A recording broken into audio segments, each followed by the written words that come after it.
invincible.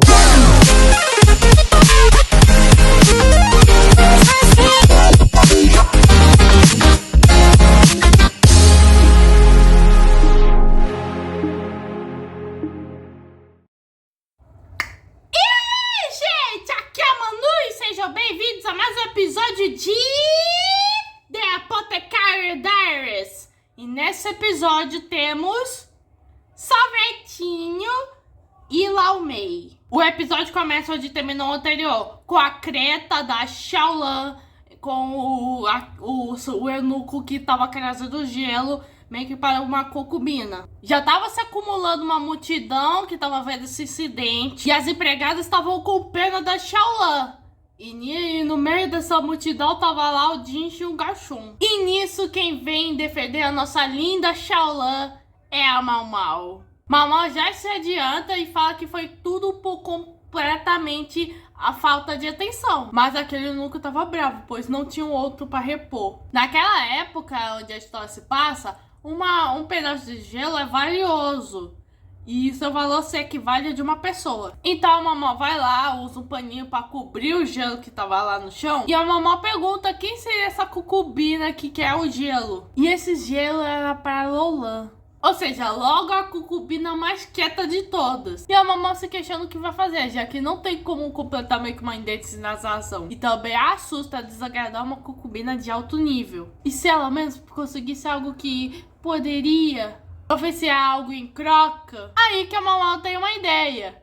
Ela pede pro eunuco meio que fica com gelo e ele, tá, faz o que quiser. Bom, a Mamão vai providenciar algo ou como outra coisa usando esse gelo, para assim levá-lo como nova encomenda. Bom, o eunuco fala que ela pode tentar, mas ele só tem menos de 1 hora. Um tempo apertado, mas é possível, pois a Mamão tem alguns ingredientes. E a Mamão já tava indo, mas aí ela vê o Jinx. E estava porque a Mamão tava lá. Mamão não gosta disso, mas ela não tem tempo pra pensar nele. E já lava o gelo e a Xiaolan para longe daqui. E parece que o nosso Jinx gostou de ver sua Mamão em ação. Na verdade, ele ama ver sua Mamão em ação.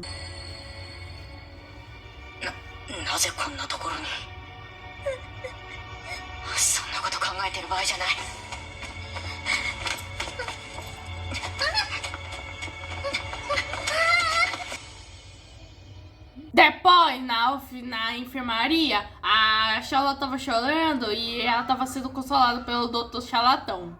E a Mamão percebe o enfeite que a Xiaolan tava segurando, que provavelmente veio de uma concubina. E só por conta disso meio que ela se distraiu e teve esse incidente. Tem um flashback mostrando meio que a fofinha meio que ganhou esse enfeite da concubina por conta das massagens. E desde aquele dia a Xiaolan continuou se dedicando para ter contatos, pois as concubinas de baixo nível estavam querendo meio que muito interesse por ela. E é revelado que a Xiaolan foi vendida para o palácio pelos pais dela.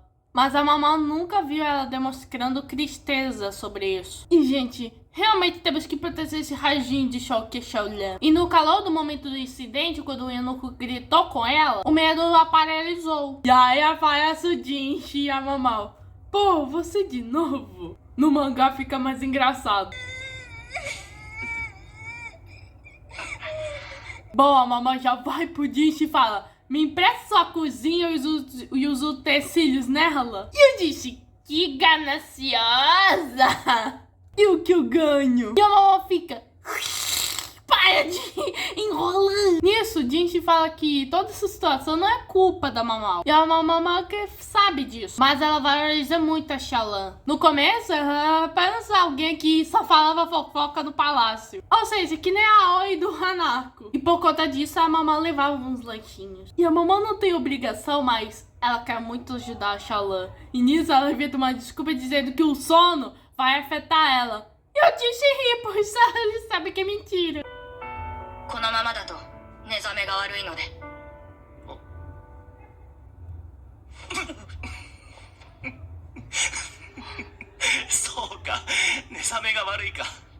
Bom, o Jinx aceita, mas com uma condição. Quando alguém estiver falando com a Mau Mau, é para ela ouvir até o fim. E ele levanta o queixinho dela e a Mau Mau, Só isso? E o Jinx, quem é que não consegue fazer nem isso? E a mamãe que fica confusa. E o Jinx então decide pedir outra condição. A ponto da mamãe ter um mau pressentimento que já queria ir pra Gokyoko, mas ela não quer creta de concubina. Ela balança assim e nisso o lencinho que amarra o cabelinho dela cai.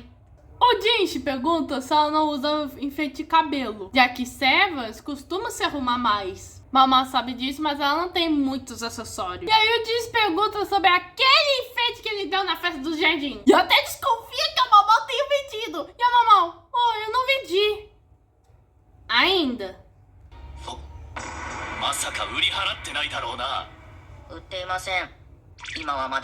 Então o Jinx pede pra mamãe colocar. Já que o Jinx meio que ele deu um enfeite, mas o enfeite tem um significado. Não só levar alguém de volta pra casa, mas um significado mais romântico na coisa. E o Jinx até fala, quando estiver usando eu falarei com você. Nisso já vamos pra cozinha, onde temos Mau Mau, a Shallan e o Eunuco. Shallan vê que a mamãe reuniu frutinhas e leite de vaca. Ou seja, a mamãe vai fazer um docinho com isso. E o Eunuco realmente tá contando com a Mau Mau. Agora esse Eunuco deu uma suavizada. Mas eu ainda não passo pano pra ele por ter gritado com a minha Shallan. Bom, a Shallan começa meio que a misturar as coisas, enquanto a Mau Mau quebra o gelo. Mamãe pega os pedacinhos e depois coloca sal neles. E aí a Shallan começa a ver a mamãe misturando e meio que a maçã de leite começa a endurecer. E depois de cortar as frutinhas em pedaços pequenos, adicioná-la, misturar ainda mais e colocar numa taça, elas criam sorvete. Ou seja, vão dar sorvete pra concubina. E a Shallan já queria dar umas provadinhas. Já recuperou seu jeito Shallan de cheio. E, gente, eu já tô feliz. E nisso temos essa adoravação da Shallan meio que provando sorvete pela primeira vez.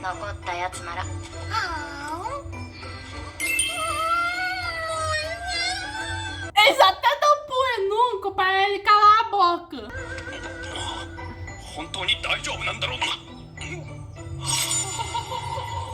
E mamãe mais uma vez salva nosso Shallan. E do absoluto nada, a Shisui aparece. Pois ela percebeu que algo estava muito animado e ela decidiu ir. E me impressiona como essa criatura aparece do nada.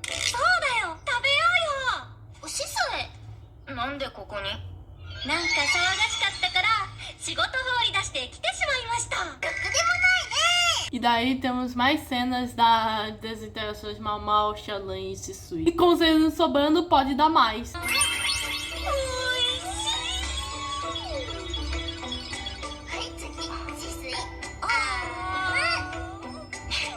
Nisso já vamos pra Gokyoko, que tá dando aquela esfregazinha na barriga e vê que o bebê tava se movendo. No dia seguinte temos a cena onde meio que após ela brincar com a gatinha Mau Mau, meio que ela sentiu o bebê na barriga da Gokyoko. Só faltando um pouco para o bebê nascer. E diferente da Lingri, o bebê tá surtando só na parte de baixo. Um bebê que já tem personalidade. Mau Mau estranha e decide tocar. Bom, a Mau Mau que já também meio que pergunta sobre o pato da Lingli, que foi muito tranquilo. E tiveram sorte que o corpo dela era pequeno. E quem fez o pato foi a própria Hungyang, já que os médicos daqui não são confiáveis, até o próprio charlatão. E para o pato do Meki para Lihua, ouviu que também contrataram alguém, uma pateia do palácio interno. E a mamãe pensa, será que vão chamar outro alguém para ir do lado de fora? E mesmo tendo fora do perímetro pato, a Hungyang não é uma pateira. E a Gokyoko, vendo que a mamãe tá preocupada, ela fala, olha, se estiver preocupada, seja honesta. E a mamãe fala que, apesar de não ter certeza, existe a chance que o bebê seja apreensivo, já que o bebê tava chutando muito pra baixo. Se a Ling tava chutando pra cima, quer dizer que a cabeça tava pra baixo. Quanto a parte maior do corpo é a cabeça, sai primeiro, o bebê sai sem complicações. Porém, quando as pernas, que são finas, saem primeiro, os riscos aumentam drasticamente. É apenas uma suposição, mas como se fosse meio que no exame mais detalhado, teria uma confirmação. Bom, a mamãe meio que não sabe se vai conseguir, só que seu pai só passou seus conhecimentos apotecários. E ela aprendeu isso copiando. E a mamãe que fala com mais detalhes como funciona o exame para a Gokyoko. E a Gokyoko fala, comparado ao pato dela, meio que não seria nada demais. Essa é a prova que as mães são fortes. Mais tarde, depois de fazer o exame, a mamãe conta que a probabilidade é alta. Pode ser que o bebê mude de posição, mas considerando a barriguinha e a Gokyoko, pergunta o que vão fazer. Mamãe fala que no descrito prazer é meio que recomendável mosoterapia e exercícios. E a mamãe vai usar a mosoterapia. Até o guia que se arrisca, dizendo que ela vai procurar recomendações fora do palácio interno. E nisso a Gokyoko faz uma pergunta difícil. E se o bebê não mudar de posição? A mamãe fala: a gente vai ter que cortar a barriga. Mas se chegar nesse ponto, a Gokyoko pode estar em perigo. Já seria arriscado para uma parteira profissional. E ela pensa em achar outro médico que vai para fazer o parto. E para ser admitido, precisa ser castrado. E aí que a luz da cooperação lhe ilumina Mau, pois conhece alguém capacitado para essas ideias. Mau fala que conhece meio que um médico, na qual ela não tem dúvida em relação às suas habilidades, já que já realizou partos que já precisaram de inserção. Não me diga que é a dama de companhia do Jin. Não, e a Mau, não, é um médico. E a Hogyoung, que alívio. E isso levanta uma questão. O que a Shireen fez no passado? まさかジン氏様の次女の違います。医者です。水蓮様、一体何をしたんだ? Mas aí a mamãe conta mais detalhes. O cara foi condenado ao exílio no palácio interno. Aí a Hogyoung já meio que vai na defensiva, já que a Gokyoko já tá em perigo. O irmão desse cara ele também tá lá. Bom, a mamãe garante que ele é confiável e é o melhor médico desse país. Bom, a Gokyoko é mais compreensiva, mas que ela fala: olha, não podemos tirar conclusões precipitadas. A mamãe fala que ele é confiável, mas também, se ele for condenado a exílio, ele deve ter sido um criminoso. Mas o passado dele não define. E peraí, quando ela pergunta pra mamãe explicar meio que melhor e qual crime cometeu, e a mamãe revela que o cara era um eunuco e ele já era médico do palácio interno. No passado ele realizou o parto do imperador, do atual príncipe herdeiro e do bebê da concubina Adou. Sobre seu exílio, ela só sabe por conta da concubina Adou. Mas a mamãe não tem, meio que não tem nada pra provar e meio que nem o Lao Mei meio que disse meio que relação ao respeito. Só está documentado, mas no fim é só suposição. E aí isso lança uma dúvida para Gokyoko e para a Hogyoung. De onde a mamãe conhece tanta gente? Meio que é só através dessas informações. E aí então que a mamãe revela que o médico na qual ela tá falando é seu pai adotivo, Lao Mei. E foi ele que o ensinou tudo sobre a apotecária. E a Hogyoung já fica: seu pai? Meio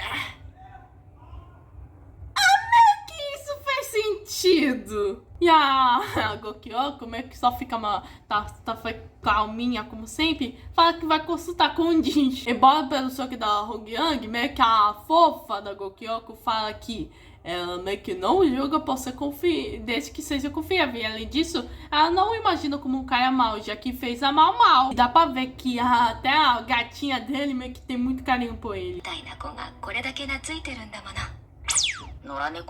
E nisso a Gokyoko fala que meio que a Hogyoung também já ouviu histórias de como era o palácio interno, das incontáveis vidas que foram afetadas por conta da grande imperatriz viúva. E não podemos julgar meio que aqueles crimes com tanta agressividade e severidade. Bom, a Hogyoung aceita e a Gokyoko fala: tá, vamos fazer uma carta. E gente, eu amo muito essa Gokyoko. 2 dias depois da conversa da Gokyoko, Lao Mei retorna pro palácio interno. Ele é até guiado pelo próprio Gashun. E o homem: nossa, nada mudou.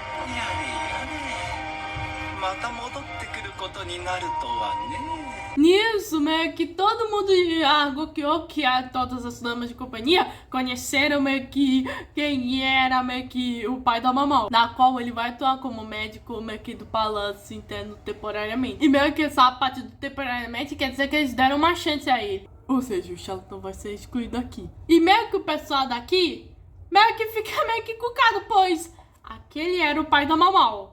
E tecnicamente ele vai se parecer o seu tio-avô. E todos estão impressionados pelo fato dele ser muito muito diferente da qual elas imaginavam. Pois, além de bondoso, ele passa uma tranquilidade absurda, parecendo até uma pessoa normal. Até a Sekio concorda. A Gokyoko dá uma risadinha, a Hogyang: pô, meninas, se concordam ali, a gente não pode julgar as pessoas pelo que elas são, apesar da insecridade. E a Mamau, de que pessoas vocês estavam imaginando? E as meninas tentam colocar isso em palavras, mas meio que a Ingiua fala: bom, ele tem mais bom senso. Mamau não entende nada e é só que o toda gargalhada.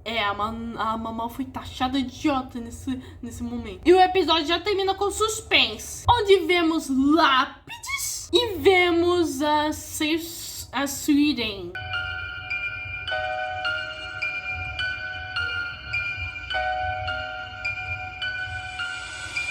Eu quero agora!